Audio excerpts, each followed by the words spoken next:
Hello and welcome back to the Student StarCraft AI Tournament weekly broadcast. The first replay of today is Egbert versus Microwave, our recommendation actually, our game recommended on the SSCAIT Discord forum or Discord channel. And it is between Egbert and Microwave. It's gonna be interesting as Egbert has received some updates recently, so I've been told, and it has some new strategies and bamboozling of enemies in store.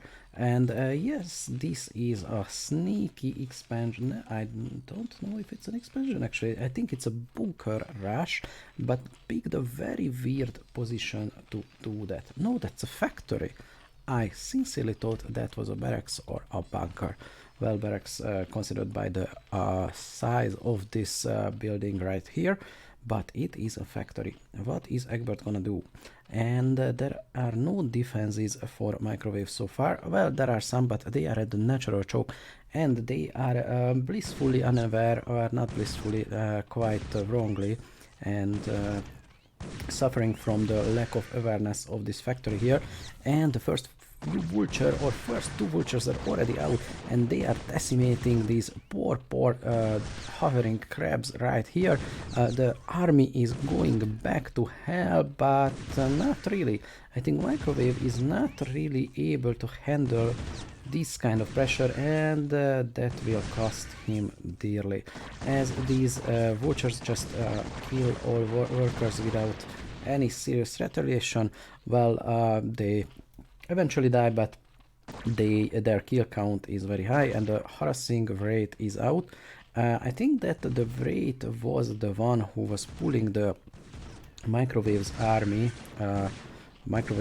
away, and they just couldn't decide where to defend. It is most often caused by having only one army group and deciding all of it to move in one direction or other, and not handling all of your units as separate entities with their own decision making. Well, that's the other end of the spectrum, but still that is something that can happen. And this sunken would have been nice, okay, if the vulture was coming from the other side, but they are not, and this side leaves a lot of room for a range unit such as a vulture to pick off any and all mining drones here. Egbert has just stopped making vultures from that factory, I think.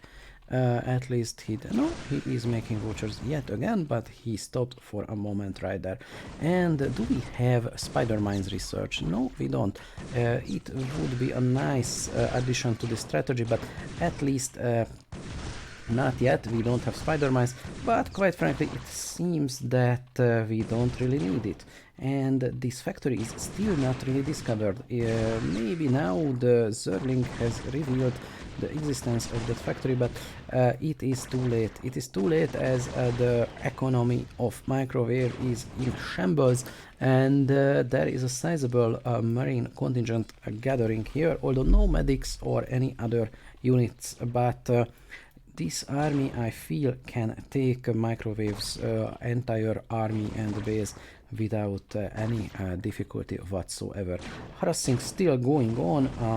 No vultures in production at this very moment, but there are a lot of barracks, and I think we will see a bio army built up very quickly. It is a very interesting strategy from Egbert, but it is working. It's the sneaky factory. It is hard to pull off, but congratulations for Egbert. To Egbert for doing just that. And these raids are trying to get in, to get an edge, find a undefended point, but this port colony deters them from doing so, and well, they are a little bit overly cautious, it seems to me, but it doesn't matter. The drones are replenished, and the natural is still mining for Egbert, which is nice, but it is not enough, as the bio army is on the move with a vessel overhead. Let's see if we have, yes, we have irradiate that will help the incoming army. Although the Hydra is doing work, and this army is just bleeding out. I feel the army was a little bit spread out and the medics were not in the right time and at the right place, but still the push is still going on, a steady supply of marines coming in. Egbert is replenishing the army faster than microwave can kill them, and yes, the natural has fallen, taking another base, taking a base in this top position, and I think this is a safe point to call the GG. Very nice play by Egbert, and let us jump into the next game.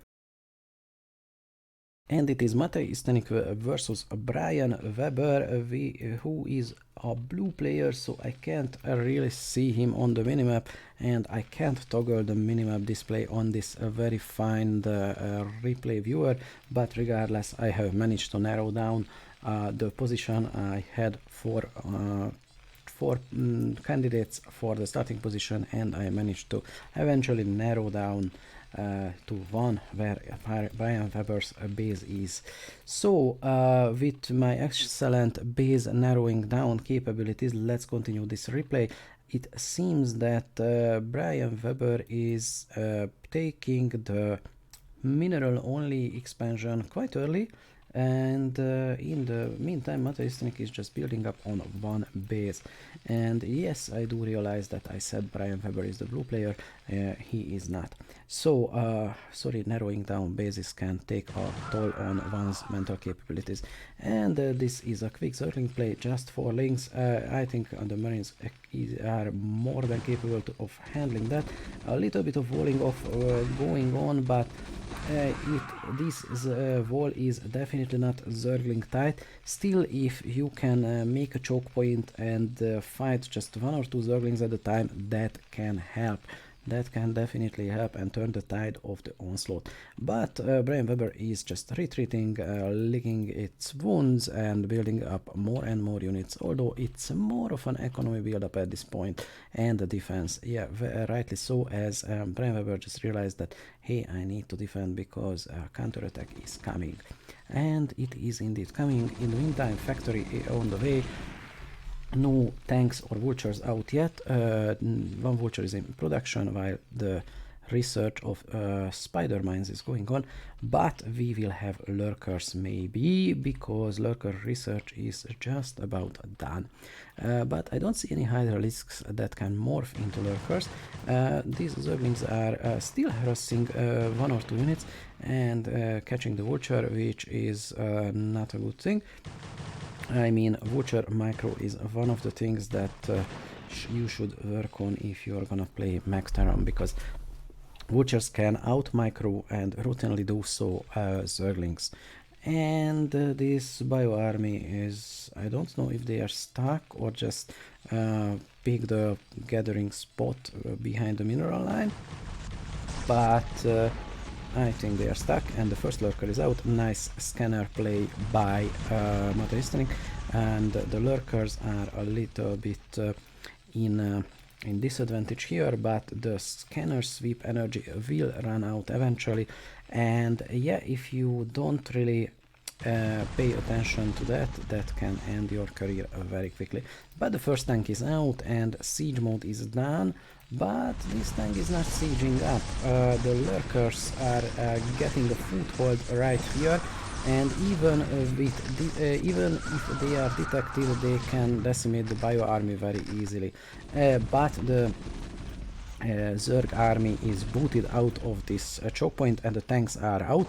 They found their ability to use the siege mode, and slowly pushing back the Zerg army.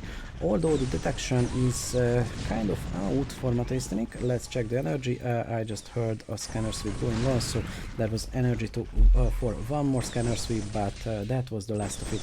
And I think if this army advances on the borrowed wood lurkers, then it will be the end of it.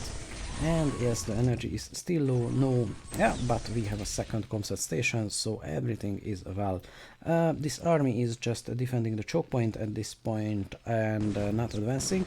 I feel that's the right choice, and yeah, one scan going off, Maybe we have energy for one more, and slowly the main base comset is regenerating.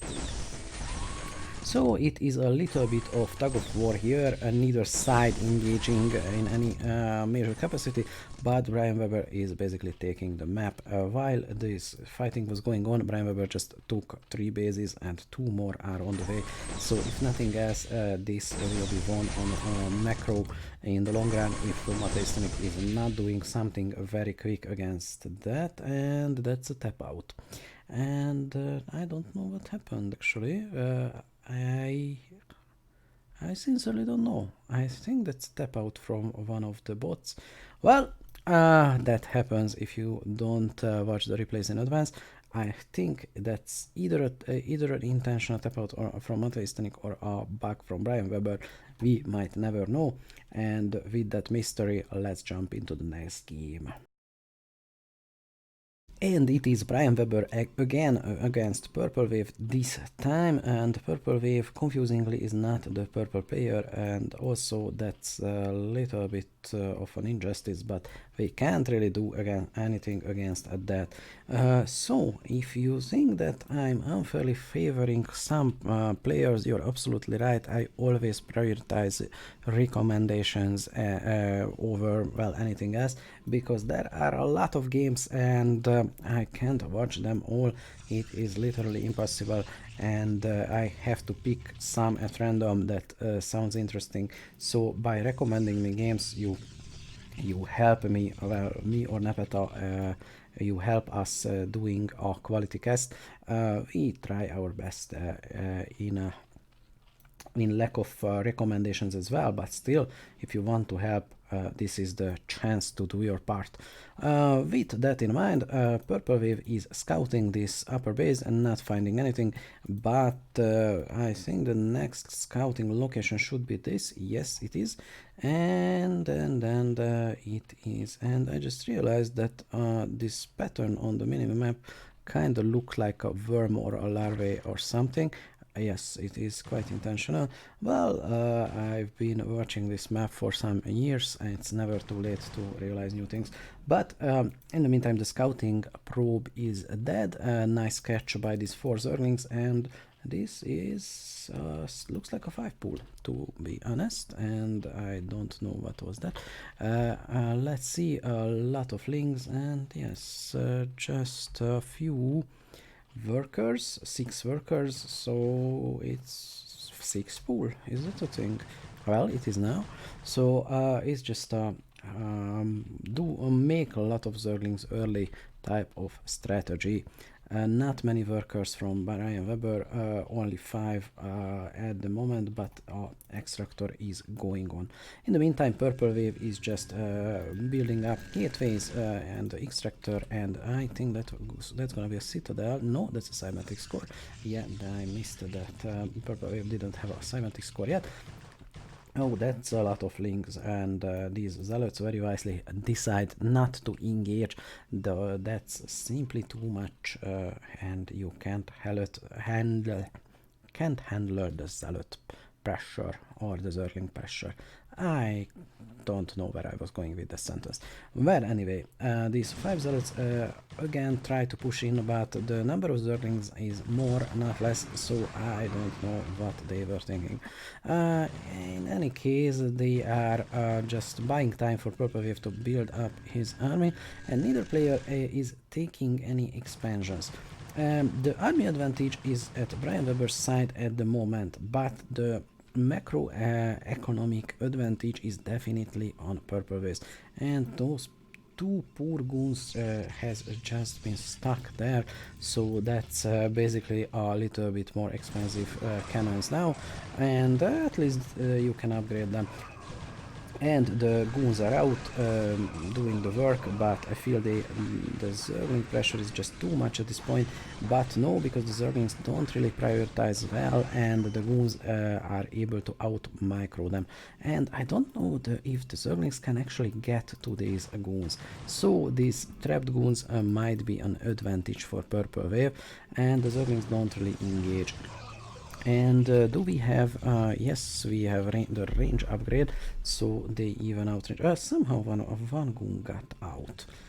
That's strange, but it did.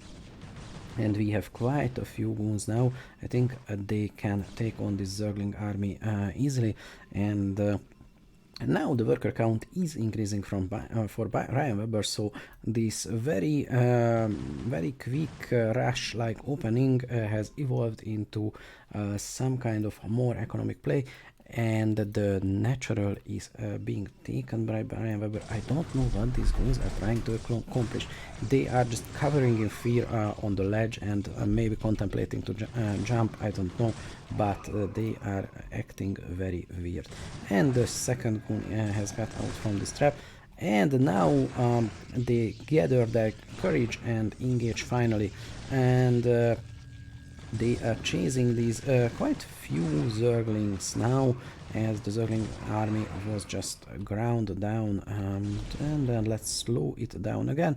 In the long run, I feel this game will go Purple Wave's way, because the economic advantage is just too big, although the natural is only being taken now and the main is a little bit low for Purple Wave, but I think the army size is enough to hold until Purple Wave builds up the second base, and still more than double the workers of that of Brian Weber's, and already sieging the natural. And this second base is not being contested.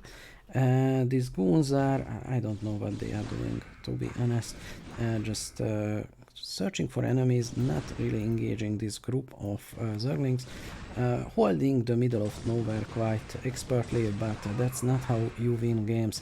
So let's see what other things are Purple Wave doing. 23 goons versus 18 Zerglings. Yeah, I would vote the goons in that match. I would bet on them, and building up the natural, and basically not doing much else. And Brian Weber is soon to take... Oh no, that's a sneaky expansion in the top left corner. I completely missed that so far. That changes up things a little bit, as the economic advantage will grow even more, and I'm gonna speed this up because more of the same is happening.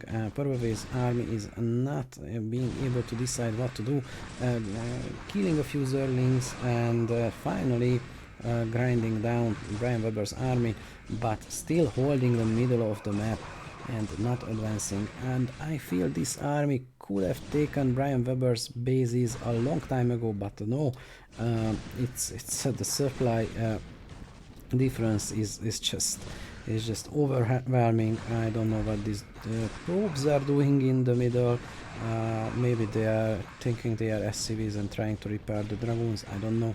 And yeah, more of the same. Purple Wave slowly taking another bases, taking more bases, and the Goon army is still not engaging. Please, Goon army, finally they engage.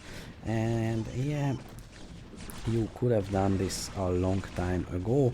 And let me speed this up because I think no one thinks that this game will end in anything but Purple Wave's victory. So this is a quite decisive but ultimately triumphant play from Purple Wave, and I would say GG. Let's jump into the next game. So next up it's Proxy versus DSC Multi. DSC Multi is a quite formidable opponent, but it hasn't been updated for a long time now, if my memory serves, and Proxy is just an awesome macro Zerg player, as far as I recall. And with that in mind, let's see what these gentle bots will do against and to each other. And the starting location is a little bit interesting, because the rush distance is maybe a little bit shorter, but there is no rushing going on, I feel. But a Zerling gets into the Terran base, not doing anything much. And the worker count is a little bit higher for DSC Multi, but neither player is technically rushing, and that's a lair. Yes, that means that we probably will see a spire or something. And is that a spire? I don't know. Yes, it is. So maybe this will be a quick Mutalisk play. And what is this factory doing? I thought it is building a machine shop. Oh, it is. Okay, never mind. I just didn't see it right away. Zergling's doing damage and SCV is coming off the line to defend and doing so successfully. So I think TSCMO is trying to buy some time until the mech army is up and running, and Proxy is just building up and expanding, and we will probably see the first Mutalisks. Yes, right now they are morphing, so that means that they will do some damage. And since DSC is making vultures, that is not a very good unit against Mutalisks, and we can see it in action. First sunken, well, just the creep colony is up, but it will be a sunken when it grows up, and that is an effective deterrent for vultures. Armory being built, so TSC is reacting to the Mutalisks play. I'm not sure it will be in that time though, because at this point the Mutalisks basically do what they want. There is absolutely no anti-air going on for TSCMO. Do we have Golets in production? No, we don't, although TSCMO had the resources just a second ago. Yes, the first Golets are out, but maybe too late. But engineering bay is on the way, and maybe some missile turrets can deter these Mutalisks, but until that happens, the Mutalisks have free reign, and well, Proxy just can just take them up. Although the vultures are still out and not dead, and I don't know what's that lifting up thing for. Engineering bay is done, but the SCVs are being harassed. The economy is in shambles yet again, and I don't think TSCMO can turn this around. The workers will just get killed one by one. Yeah, a tank's not gonna help you, sorry. Golets comes out, but at this point it's 12 Mutalisks. It's more than TSCMO can handle at this point. Factory is blasted down, and at this point I'm inclined to call the GG, but let's see it play out. No additional bases, nice vulture blockade from TSCMO, but absolutely ineffective against Mutalisk attacks, and yes, the base is just killed unceremoniously, and that was no, this is the last worker for TSCMO, but there is no command center left, and TSCMO taps out. GG. And this is a man versus machine match featuring Slot, and the opponent is Dragon, the Terran bot by the author of TSCMO. So let's see what will happen here, and we can analyze the differences between machine and human behavior, and besides doing just beep boop, there are many. And first thing you can notice is the APM difference, but at this stage it's not very significant, and also APM for bots is misleading. They spam a lot of commands often unnecessarily, and that can skew the numbers.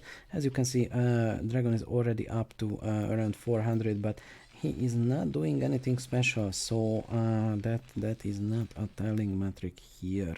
So we have our early natural expansion by Slot, and that's surely a spawning pool. In the meantime, our first factory is almost up for Dragon, and no significant army for either player, and Slot has no army whatsoever. I wonder if we will see some raiding vultures very soon, as a Dragon is bound to do that. And first factory is up, second factory is on the way, and this should be, no, that's a starport actually. I thought that's gonna be a factory, following the two factory play we often see, but no.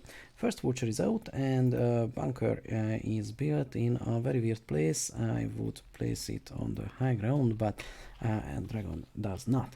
So first raiding vulture is out, and this base is quite well covered by this sunken colony here. Maybe the vulture can sneak in and damage the hatchery, I don't know. It looks like to me that it can, but in the meantime a little bit of walling off is going on by slot, so this wall can hold the marauding vulture hordes. And the first raid is out, and since I don't see any air defenses from slot, that's gonna be a bad time for him. And this raid is only picking off stray zerglings, which is nice, but not really damaging in the long run. Little bit weird behavior, not really committing to anything, and gives slot to time to react and adapt. Regardless, a few zerglings are killed, and now the worker line is under siege, but the raid is not focusing on one worker, and I don't think it killed any workers yet. But the Scourge is out, and they are chasing down this poor raid, and they will manage to kill it, yes. And the Walker is out, which is an interesting unit, because it is absolutely useless against this Scourge boys, and a lot of Mutalisks are already out, and they can just focus down anything. They are not the best against a Valkyrie, but they are quite large, number 9 at this stage, so they can be quite effective deterrent. And with that we can see that a lot of units are just sitting there, and with bots, as you can see, every unit is doing something for most of the time, and yeah, that's the key difference. Another base being taken, key difference here, but I wouldn't say that Dragon is winning. Well, it is quite even at this point. Dragon has a little bit more workers, but 3 bases for both players. No serious engagements, no major losses. So let's see. As you can see, the APM is 13,000, 14,000 for Dragon and steadily rising, but you don't really see anything quite advanced. So yeah, like I said, APM is a little bit misleading metric when talking about bots. Nice patrol micro from the Dragon. I think that's the patrolling in the opposite direction, or going in the opposite direction than attacking with the Valkyrie trick, but I'm not quite sure because I only saw part of it. I will be keeping an eye on that Valkyrie, and the Mutalisks are on the attack, and those 3 missile turrets will not stop them. Valkyrie is not even engaging, now it is, but only one Mutalisk at the time, and while it will kill it, the other Mutalisk will just decimate everything absolutely, and I think this is the point when the game was decided, and Slot will just win this with the Mutalisks. Yes, and some supporting Zerglings arrive, and that's the end of it. Slot 1, Dragon 0. Continuing with another man versus machine match, it is Slot again versus Crazio, the Terran Crazio bot, which has been recently re-uploaded to the SSCAIT ladder and currently standing on the number 1 spot, so that is quite admirable, although Crazio has been always a top player, and quite literally the top player for a long time, and he is having the advantage on being on the top of the metagame right now. That is not to say that he is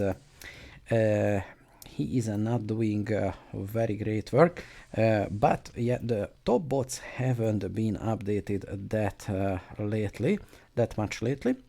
Well, that's just an observation. Crazio is number 1, and no one can take that away from him right now. well, they can eventually, but you know what I mean. With that being said, let's see what he is doing. Quick bunker thrown up in defense, and Snot is basically doing the same thing as our last game, just expanding quickly, not building any kind of army. And 5 Marines are already out. If they would know this, that would be the end of slot, I believe. But alas, they do not, and that's a 3rd hatchery, if I'm not very much mistaken. That's a very bold play, and let's see how it turns out. The same walling off, which is nice. Against Terran, it's not that important, but still. And the base just got discovered, and you are now in a little bit of trouble. And this looks like a beginning of the bio play by Crazio, and Crazio is, I feel, adding more and more bio to bio capability to his bot, and even though he is famous for the awesome long mech plays he does. But yes, the upgrade is going on, the +1 for the infantry and the long range for the same infantry units. Steam pack is on the way. So this is quite likely a bio, well, it is a bio play, no question about this at this point. Let's see an expansion being taken, and a little bit later, but I think one base Terran can get by for a long time. The missile turret coverage is nice, and if there will be mutalisks, and indeed there are mutalisks, you will need it. Bio can handle mutalisks up to a point, but when a mutalisk cloud picks off a marine by one shot, the effectiveness of a bio is quite diminished at this point, and let's see how this will turn out. Although that requires a good micro, and that is something a bot can maybe do better than a human. Well, it can definitely do it better if alongside other things, and the other things are building up the economy, building defenses, and Crazy was not really bothered by that incursion of mutalisks. Although in the meantime, a 3rd base is up for slot, which means trouble, because it's a 2 versus 3 base play, and the Zerglings has arrived, and the combined push of Zerglings and Mutalisks is indeed proving to be a concerning thing, but they do not break the natural as of yet. This bunker is excellently placed and well repaired. Yeah, the natural has fallen, well, not fallen yet, but the workers are fleeing. A few of them are picked off, but Crazio is rebuilding, and ultimately this seems to be the temporary loss. But will we see mech units in the near future? Siege mode is already on the way. I don't see any armory, and at this point a few Goliaths could be very handy, as the mutalisk count is a little bit low. I don't see any, and that's 0. I can go lower than that. And yes, we have a Goliath somewhere. I don't see it right now, but we rest assured we have one. And Crazio just defended this attack quite well and recovered quickly, saving some of the workers. I quite like that action. And will this be a very big drop action? 5 mutalisks already out, 6 now. I think Crazio does not have vision over this part, which might be a mistake. Where is the floating building that you always seem to have, Crazio? And the detection going on, I don't know where, I just heard the beep boop, and this is transitioning to be a mech play. Nice high ground usage. I don't know if it's intentional or not, but still this is a very good position for a siege tank. And vulture speed out, but in the meantime we have the adrenal glands upgrade. So we have cracklings soon. Well, not cracklings, since I doubt that the +3 upgrades are there for the Zerglings, but still the fast attack is up, and they can devastate this base very quickly if they can. Yeah, but they are pushed back. The bio army holds, the tanks hold, and the Mutalisk cloud is just repelled Nice, very nice, and I think this has been excellently microed by Crazio moving out, taking another base, and I feel this is the point when the tide is turning.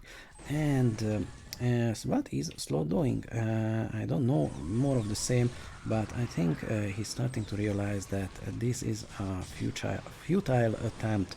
And will this attack be repaired? No, maybe the Mutualist count is too high this time, and Crazio taps out. Well, I would say it was still a close call, but ultimately the 3 bases and Zerg left alone to expand was a bad choice. Okay, let's have the next game. And now we interrupt our regular programming with some awesome news for you. Recently I started live streaming bot development with authors you see every week here. On the screen you can see a part of the stream with the author Banana Brain adding new features into his bot as we speak. Well, as we spoke in the stream. And it is a great way to get a glimpse into the thought and development process of these fine bot authors. You can watch the streams live on my Twitch channel called Shonko Magnus, link will be in the description, or the recordings of them in the Making Computer 2 Things YouTube channel. Thanks, and now let's return to games. Let's continue with another Crazio game, this time versus Styx Zerg. I'm very curious if Crazio will continue to develop its bioplay. Let's see if that will be the case indeed. And that's pretty standard opening, not much you can do at this stage, so let me speed it up. And I can't really say anything new. A few Zerglings coming up. So this is a 9 pool or over pool, I don't even know what's the proper name of this build, but yeah, it's 9 workers and then some Zerglings, probably not even something pool build, and this bunker holds, although there was a risk of Zergling run by, but the workers have come off of the line to defend, so this is handled well. Worker defense is something that a lot of bot authors implement early, and rightfully so, because rambis are more and more common, and I see them implemented for more authors as we go along this league or tournament. And worker defense is indeed a strong early pay.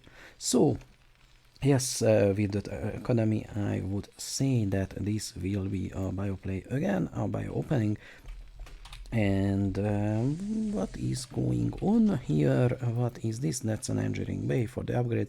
Another thing I see that often bots neglect to upgrade their units, even in the late game when there are many opportunities to do so and more than enough resources, and that can give you quite an edge.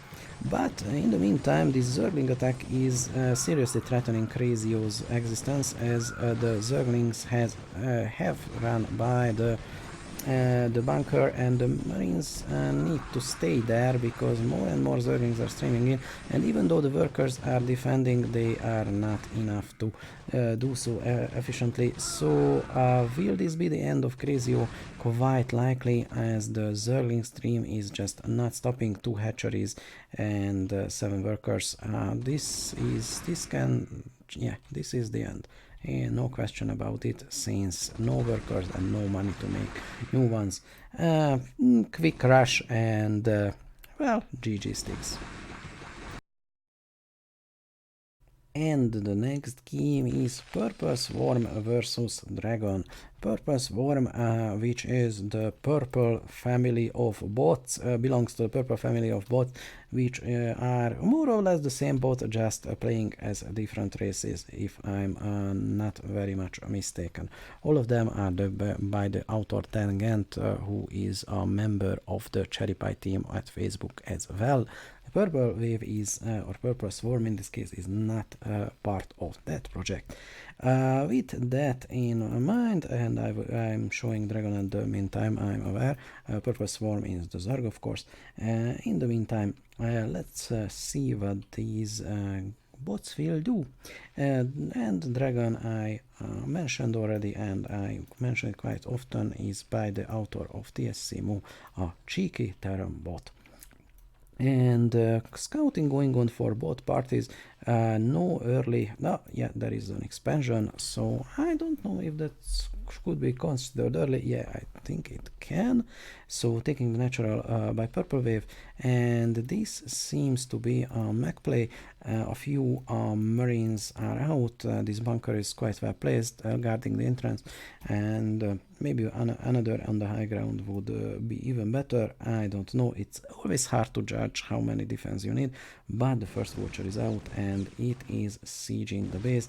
The Zerglings try to give chase, but it is hard with vultures. Although we don't have vulture speed yet, so they have a fighting chance.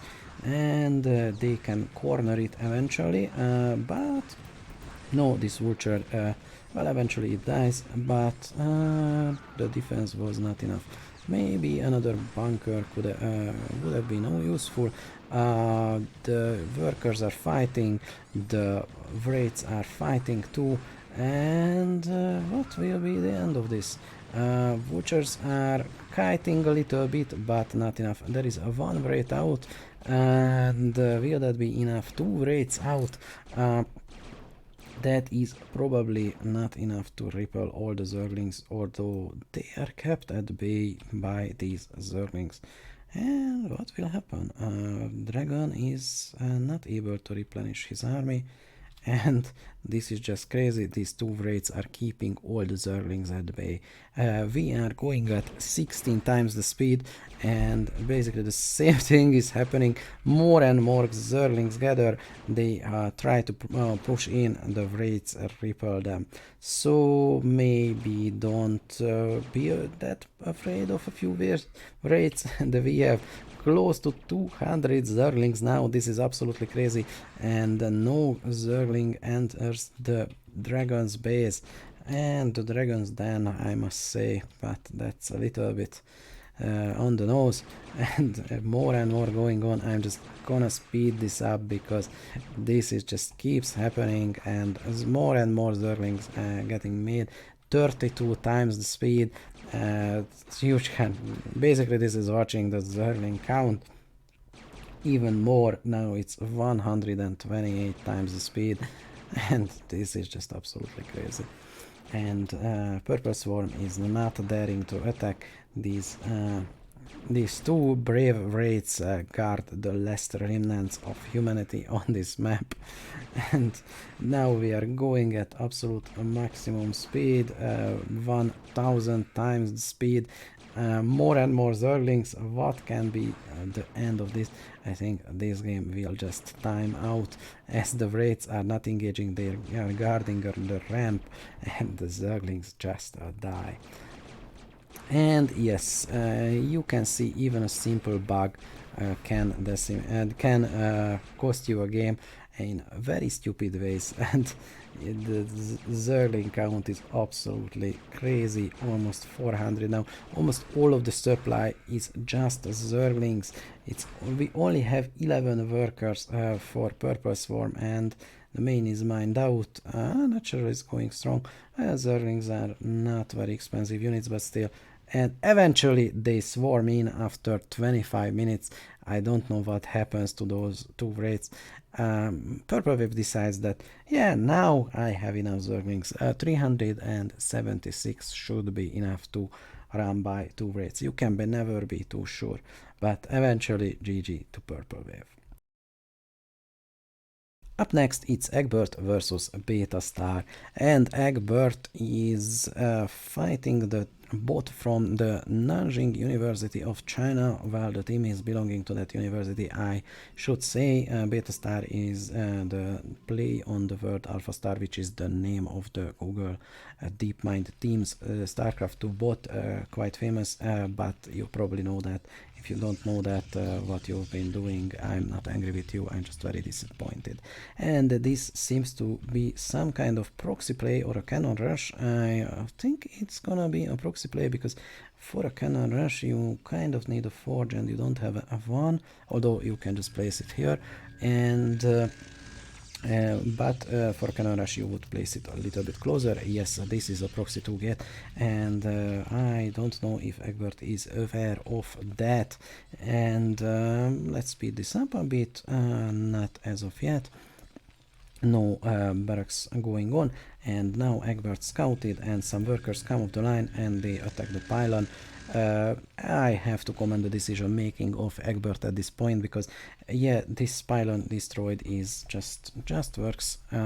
You have now two unpowered gateways, which can even act as a wall against Betastar's zealots. And Egbert is not even bothering with destroying these, because it's free real estate at this point. It is just a free wall, and Betastar just wasted 300 minerals building it. So thanks for the wall, Betastar. And Betastar is not doing much in the meantime. Tried to produce some zealots, but you can't really do that in an unpowered gateway. It is just not possible. And yeah, Betastar is out of ideas, just gathering minerals. And if this goes on, this will be won by Egbert. And now the wall, tear down the wall, Mr. Space Marine. I think that is happening. And yeah, not much going on from Betastar. Nice mining from these Proby boys, but that's about all. I'm gonna speed this up because we all know where this is going. Egbert taking his sweet time, and now Betastar is reacting and putting up some stuff. So can Betastar turn this game? I doubt it, because the economic advantage is huge. Egbert had just had all the time in the world. Although Betastar banked some minerals, so it can still be awesome, but at this point, 4 gateways, yeah, that's okay. You can spend the minerals, but Betastar is not doing so. Betastar should just make all the zealots in the world. He has the money, but not doing so. Trying to set up some kind of river play, maybe. I don't know what is this building. It's an observatory. You definitely don't need an observatory. You need an army, and you have money for an army. Just make it, just build it, just build a lot of zealots. You have the money, you have the production facilities. But yeah, a few zealots come out, but I feel it might be too little, too late, and the mech army is just streaming in. In the meantime, Egbert is taking bases left and right. So even if this attack is repelled, this is just the end for Betastar. The main is getting low, and the mineral line is getting sieged. And there is no significant production. Come on, you have enough minerals. 4 zealots being produced. I think that there is some logic that dictates that you should make the zealots at the same time, which is not the best. The attack is repelled. That is partly Egbert's fault, I think, because there were absolutely no screening for that tank army, and tanks are quite vulnerable to zealot attacks that way. But it doesn't matter in the long run if Betastar just runs out of minerals, and he will quite soon. The worker count is just 11. It's hopeless at this point. I think Betastar should just tap out, but I will not berate it for fighting valiantly to the bitter end. After all, you don't waste anyone's time, maybe the casters, but hey, my time is basically worthless, as you might know, so feel free to do that, dear bots. And that's the end for Betastar. and it was a quite interesting game. GG Egbert. Up next, it's our first TVT of the day, Hoban versus Purple Spirit. And of course, Purple Spirit is another Purple Wave, a family bot by Dengen. And Hoban is an Iron bot fork, but he has evolved a lot since. Or, well, the bot is called Halo and the author is Hoban, so I should say Halo has evolved a lot since then. And let's see, do we have, yes, basically a mirrored economy and builds right now. And the first marine is out. First marine is also out for Purple Spirit. Yes, I was confused by the SCVs for a moment. These SCVs are on the warpath. Let's see, oh dear SCVs, what you will do. And just the SCVs or supporting submarines? No, it's just the SCVs. It's basically an all or nothing, but all, the other SCVs are coming off the line, and the colors are a little bit similar, so I am having a hard time figuring out what is going on, as the repair and the attack animation is exactly the same for the SCVs. So some SCVs are doing things, that's all I can say at this moment with certainty, but it seems that Hoban's SCVs are triumphant at the end, and we have a few marines out. So I despise this tactic because I can't tell what's going on. Please don't do that. Please be mindful of the caster and well, just implement features that are convenient to cast, and please don't do that. That was a joke. So submarines stream in by Purple Spirit, and they just stream in one by one, and that's not something you should do. It seems that Purple Spirit is committed to that, or was committed to the SCV and Marine rush, but since that is not working, he is just stuck in a loop, quite literally. And what is happening from Hoban's side? It is a factory coming up, and yeah, a singular marine will not be a match for a tank, but there are some marines gathered up, so Purple Spirit is not stuck, or not as much as I have thought. Marines bunch up, they try to move in, but at this point it is clearly clear that Hoban has the economic advantage. 5 times the workers, where 4 workers is not enough to accomplish very much of anything. And I'm gonna speed this up because Hoban is taking up and building up the base, but eventually the tanks will come out and the great big push will happen. And there is no question. Yes, the Vultures have taken care of Purple Spirit's base. So that was an interesting and quite indiscernible opening. And GG Hoban, let's jump into the next game. And the last game of today, it's a PvP, it's Locke Utah versus ZNZZ. ZNZZ I don't know much of, I believe it is a Locke Utah fork, but don't quote me on this, as I said I'm very lazy and I don't look things up, I'm a bad man. So let's see if Locke Utah will make a lot of goons, as he is often doing. And no, that's just a quick defensive cannon wall, and yeah, that's also good. Posting 2 zealots on the ramp and shutting down scouting, nicely done. I like that. And both players are basically just gathering strength at this point. Let's speed it up a little. The army is not moving out, scouting is not going on. Well, I don't know, I don't really see on the minimap any scouting going on. I think the scouting worker for ZNZZ was also so shut down, but we missed that. Or there wasn't a scouting worker in the first place. That probe is stuck, basically. I think that probe is designated as a builder probe and not returning back to mine some minerals. And there is the attack from ZNZZ, not returning fire from the cannons.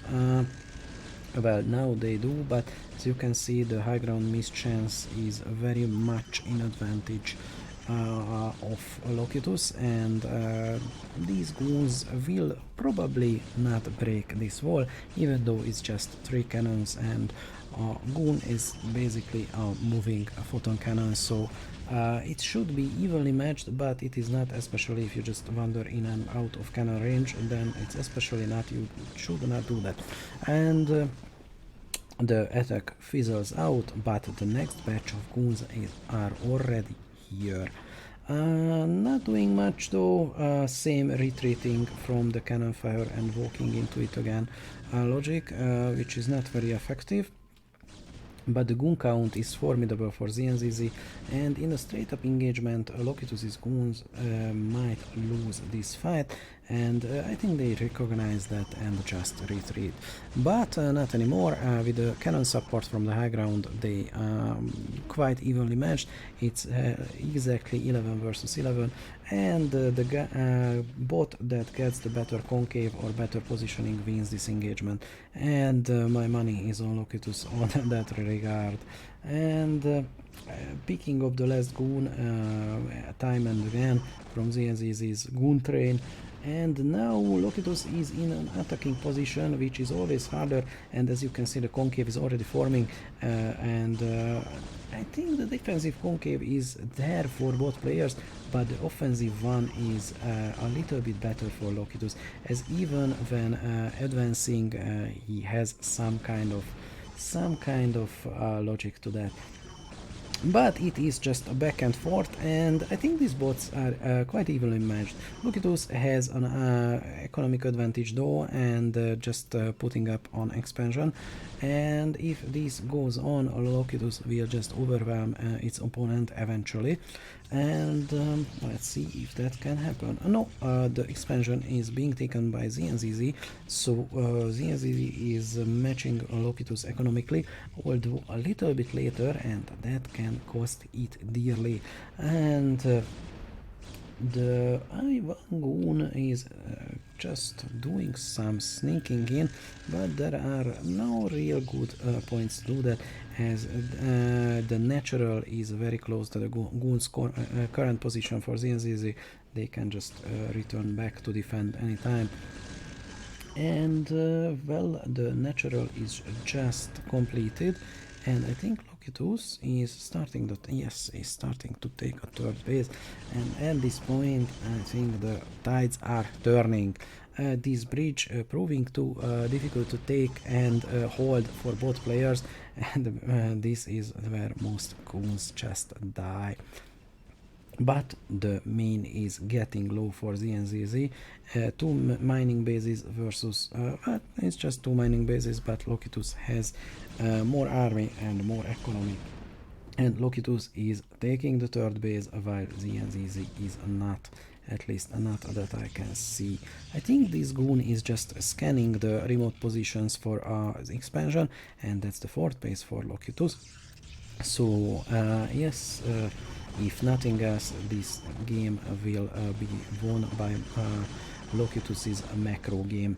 Not to say that the goon micro is not excellent as always, and I wonder which player is.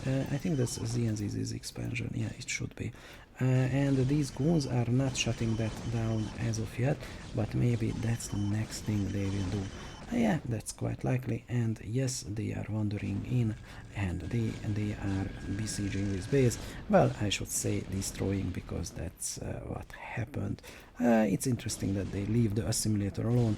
I'm quite sure that they have vision on it, and the economic advantage just manifested. There are too many goons, and I wonder if Locke Utah has more production facilities. I see 6 gateways.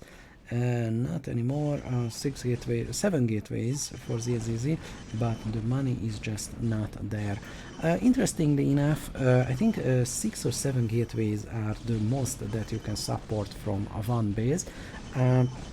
which seems a little bit high for me, but considering that Protoss units have a little bit longer build time, it is not impossible. But I just read this somewhere and I didn't verify it myself. This assimilator is finally blasted down by these, I think that's 2 goons, yes, one is behind the assimilator. So, more wandering in and out going on, but Locke Utah has far more bases, 5 bases, well, 4 mining bases, and taking the 5th or 6th in total, and that's versus 1 mining base and 1 very mined out main.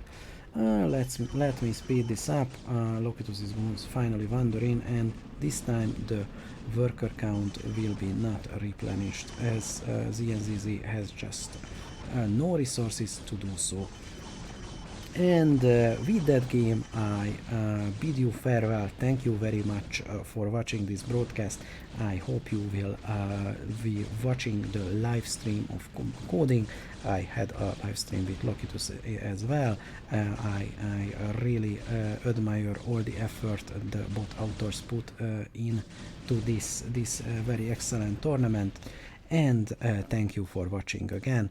Next week it will be Nepeta's turn to cast, and well, just tune in.